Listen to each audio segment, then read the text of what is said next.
देखिए भाई, सबसे पहले तो जो आपके अहमदनगर के जो आईजी साहब है, जो एसपी साहब है, उसके बाद महाराष्ट्र की जो डीजी साहब है, तमाम ने बैरिस्टर असदुद्दीन ओवैसी साहब को कॉल किया था और उनका रिक्वेस्ट ये था कि असद साहब आप आज की जो आपका ये जलसा है, जो प्रोग्राम है, इसको पोस्टपोन करिएगा। कुछ इंटेल जो है तो इनके पास थी, जिसके आधार पर ये शक था कि अहमदनगर के अंदर हालात ख़राब हो सकते हैं। जब असद साहब ने आईजी साहब की इनकी बात को सुना, असद साहब ने पहले यहाँ की जो हमारी टीम है, जो हमारे डॉक्टर परवेज साहब है, समद साहब है, खालिद साहब है, इन तमाम से डिस्कस किया कि आप बताइए क्या आपका मशवरा है। तो इन तमाम ने असद साहब को ये रिवर्ट किया था, ये बात कही थी कि असद साहब अगर ऐसी कोई रिपोर्ट है तो इसके आधार के ऊपर हम आपसे ये रिक्वेस्ट करते हैं कि अगर आपने पुलिस ने अगर आपको रिक्वेस्ट किया है पोस्टपोन करने के लिए, तो हम पुलिस की उस मांग को स्वीकार करते हैं और हम भी नहीं चाहते कि अहमदनगर शहर का वातावरण ख़राब हो। असद साहब ने इनके मशवरे के ऊपर फिर पुलिस से ये कहा कि ठीक है, ऐसा कुछ माहौल है तो मैं आज के हमारे जो प्रोग्राम है इसको पोस्टपोन करता हूँ और अगली डेट हमारे मेंबर्स से डिस्कस करने के बाद जल्द दी जाएगी। लेकिन पुलिस ने जब आपको लेटर दिया, पुलिस ने हमको परमिशन दी है साहब, परमिशन हमको दी और असद साहब को कुछ और बात की है। ये बात आपके जरिए मैं क्लियर कर दूं कि हमारे पास परमिशन लेटर मिलने के बाद भी पुलिस के अहदेदारान ने असद साहब से रिक्वेस्ट किया था कि साहब यहाँ पर ऐसा ऐसा माहौल है और क्योंकि हमारे भी कुछ बच्चे अरेस्ट हुए हैं तो हमारा भी ये फ़र्ज़ है कि हम उन बच्चों को जल्द से जल्द रिहा करें। असद साहब का ये कहना था कि अगर पुलिस नहीं चाहती है और पुलिस की ऐसी कोई रिपोर्ट है तो हम हमारे जलसे को पोस्टपोन करते हैं और जल्द से जल्द एक लीगल टीम बनाई जाए और उस लीगल टीम के जरिए जो बच्चे कल अरेस्ट किए गए हैं, मैं आपके ज़रिए से भी ये बात कहना चाहता हूँ कि कल जो हुआ है इसकी पूरी चकोर जो है तो इसकी चौकसी होनी चाहिए। इसके ऊपर एक कमेटी बिठाई जानी चाहिए कि ये ऐसा लगता है कि एक सुनियोजित कल जो हुआ वो प्रोग्राम था। इसके अंदर जो लड़के हमारे पार्टी के थे वो डीवाईएसपी के साथ खड़े हुए हैं, कोई पीआई के साथ खड़े हुए हैं, जो माहौल शांत करने की कोशिश कर रहे हैं। ऐसे बच्चों को भी पुलिस ने उठाकर जो तो अरेस्ट किया है, जबकि पुलिस का काम ये था कि भाई आप वीडियोग्राफी देखते और उस वीडियो के अंदर जो हल्ला हुल्ला कर रहे हैं, उनके साथ हम कभी नहीं खड़े रहेंगे, उनका समर्थन हम नहीं करते। मगर जो लड़के शांति से वहाँ पर बैठे थे वो देखने की जरूरत है और किसने उन लड़कों को वहाँ पर जमा किया। जब पुलिस स्टेशन के अंदर हमारे जिम्मेदार चले गए, पुलिस ने एफआईआर कर लिया, एफआईआर के बाद कार्रवाई हो गई, कार्रवाई होने के बाद ये जो रोड के ऊपर हंगामा किया गया, ये करने की जरूरत ही नहीं थी साहब। जब पुलिस ने अपनी काम कर लिया तो आप रोड के ऊपर क्यों आए? किसने उन सबको रोड के ऊपर बुलाया? इसकी भी चौकसी होने की जरूरत है। मैं डिपार्टमेंट को आपके जरिए से, प्रेस के बंधुओं के जरिए से ये गुजारिश कर रहा हूँ कि कल जो हादसा हुआ है उसकी चौकसी होनी चाहिए और उसके पीछे कौन है, मेरा खुला आरोप है, उसके पीछे कौन है मास्टरमाइंड, उसको अरेस्ट किया जाना नहीं। लेकिन एक तरफ पुलिस परमिशन भी देती है, दूसरी तरफ असद साहब को फोन करके ऐसी कौन सी उन दोनों के बीच में बातचीत हुई है? तो ऐसी कौन सी रिपोर्ट थी जिसकी वजह से सभा कैंसिल करना? पुलिस का ऐसा कहना था कि भाई कोई गोपनीय अहवाल है, आईबी की कुछ रिपोर्ट है, उसके आधार के ऊपर उन्होंने असद साहब से बात की होगी और असद साहब ने उनकी मांग को माना है और असद साहब ने प्रोग्राम को पोस्टपोन किया है। इसलिए पोस्टपोन किया है कि हम नहीं चाहते अहमदनगर के अंदर माहौल खराब हो।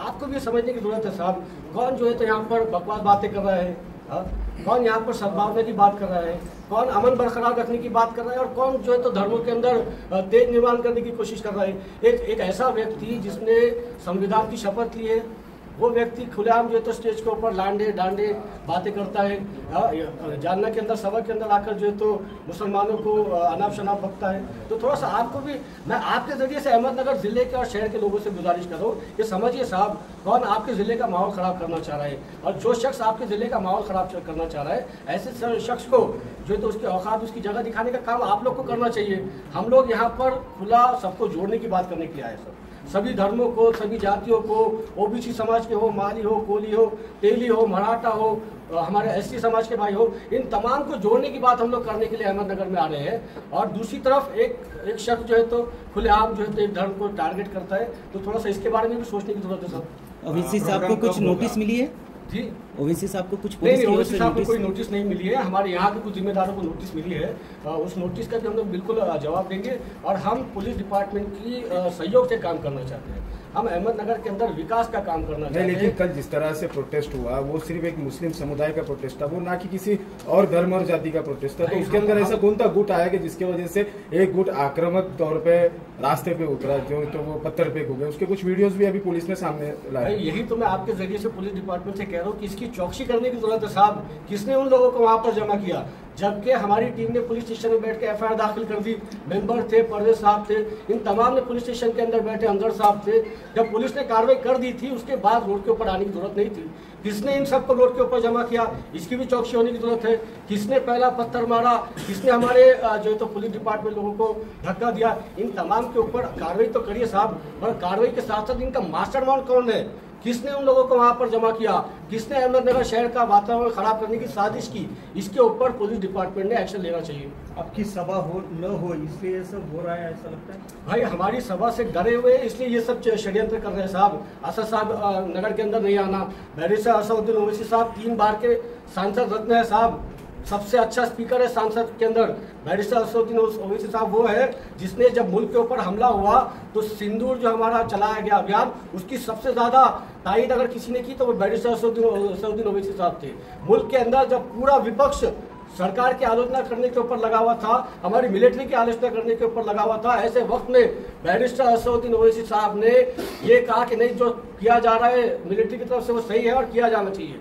वो बैरिस्टर असदुद्दीन ओवैसी साहब थे जिसने विपक्ष के जरिए, विपक्ष ना होने के बाद भी अपना स्टैंड क्लियर रखा कि नहीं, हमने मुंह तोड़ जवाब पाकिस्तान को देना चाहिए। तुर्कों के अंदर जाकर भारत को रिप्रेजेंट किया और कहा कि नहीं, ये पाकिस्तान आतंकवादी मुल्क है और ये हमारे मुल्क के अंदर आतंकवादियों को भेजता है और इसके ऊपर रोक लगाई जानी चाहिए। वो बैरिस्टर असदुद्दीन ओवैसी साहब थे जिसने पाकिस्तान के साथ क्रिकेट खेलने से मुल्क को रोका और कहा खुलेआम कि नहीं, हमें ऐसे लोगों के साथ क्रिकेट नहीं खेलना चाहिए जो हमारे मुल्क के अंदर आतंकवादियों को भेजते हैं।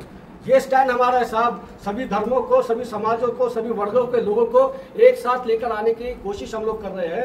यही कोशिश हम लोग अहमदनगर शहर के अंदर भी करना चाहते हैं साहब।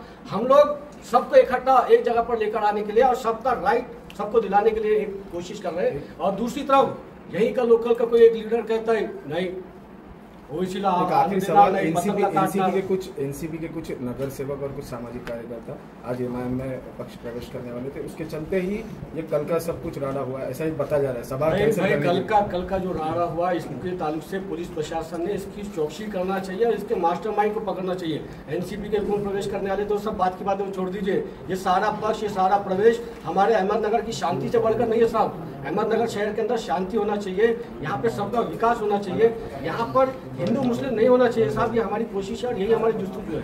मैं आपके जरिए से तमाम हमारे हिंदू भाइयों से जो सेक्युलर माइंड रखते हैं उन तमाम से मैं गुजारिश करूँगी साहब, समझिए आपके अहमदनगर शहर के अंदर, जिले के अंदर कौन आग लगाना चाह रहा है ये समझिए साहब, कौन आपके शहर के अंदर दंगल घड़वाना चाह रहा है ये समझिए साहब। आप और हम, हिंदू और मुस्लिम ओबीसी, हम हजारों सालों से एक साथ जो तो अहमदनगर के अंदर, महाराष्ट्र के अंदर, पूरे मुल्क के अंदर शान से रहते हैं साहब। और इंशाल्लाह जिंदगी भर हमारी जिंदगी गुजर जाएगी, हमारी नस्लें भी इस शहर के अंदर, इस मुल्क के अंदर आप तमाम के साथ सद्भावना से, मोहब्बत से इंशाल्लाह रहेंगे। जे बॅनर लागलेले आहेत नगर शहरात, ज्याच्यावरून वाद झाला असं त्यांचं म्हणणं आहे, त्या बॅनरचं आपण समर्थन करता किंवा काय? भाई किसी भी वजह से माहौल खराब, हम उसका समर्थन नहीं करते, चाहे वो कुछ भी हो। कोई भी वजह से शहर का वातावरण नहीं खराब होना चाहिए साहब। देखिए, शहर का अच्छा वातावरण रहेगा तो हमारे पास बिजनेस आएगा, हमारे पास लोग आएंगे, हर चीज़ अच्छे से अच्छी होगी। अगर इस तरीके का आपका आमदार या लोकल लीडर ऐसी बकवास अगर स्टेज के ऊपर से करेगा तो जो इन्वेस्टर्स आपके नगर में आने वाले हैं वो डरेंगे साहब, जो टूरिस्ट आपके अहमदनगर में आने वाले हैं वो डरेंगे साहब। अगर यहाँ का माहौल अच्छा होगा ना तो टूरिस्ट भी आएंगे, इन्वेस्टर्स भी आएंगे, काम भी अच्छा होगा साहब। हमारी ये कोशिश है। जलसा कब होगा? हमारे जो मेंबर्स हैं ये पुलिस प्रशासन से बात करेंगे, जब माहौल अच्छा लगेगा, साजगार लगेगा, हम तमाम आपस में मशवरा करके एक डेट तय करेंगे और इंशाल्लाह इम्तियाज साहब को, रसूल साहब को डेट तय करके फिक्स करेंगे। मग जी 9 तारीख सांगितली गेलेली आहे पुण्यात, साहेबांनी 9 तारीख सांगितली आहे साहेब, पण आमची असं आहे की पहले थोड़ा सा माहौल शांत होने दीजिए साहब। बैरिस्टर असद साहब आते रहेंगे नगर को, ये पहली बार भी आएंगे और इसके बाद भी 10 बार आएंगे इंशाल्लाह, मगर पहले मेरे शहर का वातावरण अच्छा हो, ये हमारे मेंबर्स की मांग है साहब।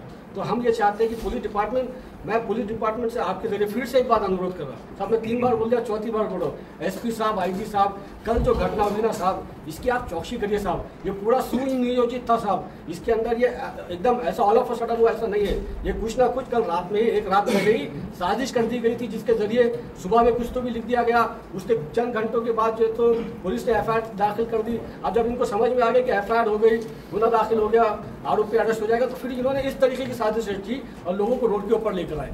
लोग खुद से रोड के ऊपर नहीं आए साहब, इसके पीछे कोई साजिश है।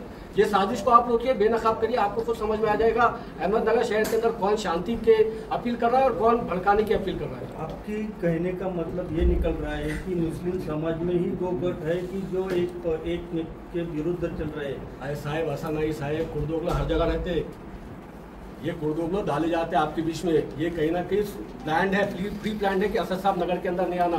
अगर असद साहब नगर को आना है साहब तो शांति रही तो आएंगे, सब एक मोहब्बत के वातावरण में रहेंगे तब आएंगे। असद साहब सिर्फ मुसलमानों के लीडर नहीं है साहब, एससी समाज के भी है, ओबीसी की भी है, मराठा की भी है। जरांगे पाटिल साहब के लिए सबसे बुलंद आवाज अगर पार्लियामेंट में किसी ने उठाई थी तो इम्तियाज भाई और असद साहब थे साहब, आपके लीडर नहीं आए थे।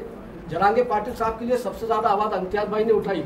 हम मराठा समाज को ये पैगाम दे रहे हैं कि हम साहब आपके मुखालिफी नहीं है, हम किसी के मुखालिफी नहीं है। हम महाराष्ट्र के और देश के विकास के लिए हम लोग जो तो प्रयास कर रहे हैं, हम लोग शांति रहे इसके लिए प्रयास कर रहे हैं। इसके लिए हमको 2 कदम पीछे भी आना पड़ा तो कोई मसला नहीं साहब, हम 2 नहीं 10 कदम पीछे जाने तैयार है। बस आपसे गुजारिश ये है, नौजवानों से गुजारिश ये है कि अहमदनगर शहर का, डिस्ट्रिक्ट का वातावरण अच्छा रखिएगा, सबसे मोहब्बत से रहिएगा। हमारी गंगा जमनी जो तहजीब है जिसमें हम पले बड़े और आज तक यहाँ तक पहुँचे, ये तहजीब जिंदा रहे, इसके लिए मैं भी प्रयत्न करूँगा और आप तमाम को भी प्रयत्न करने की जरूरत है।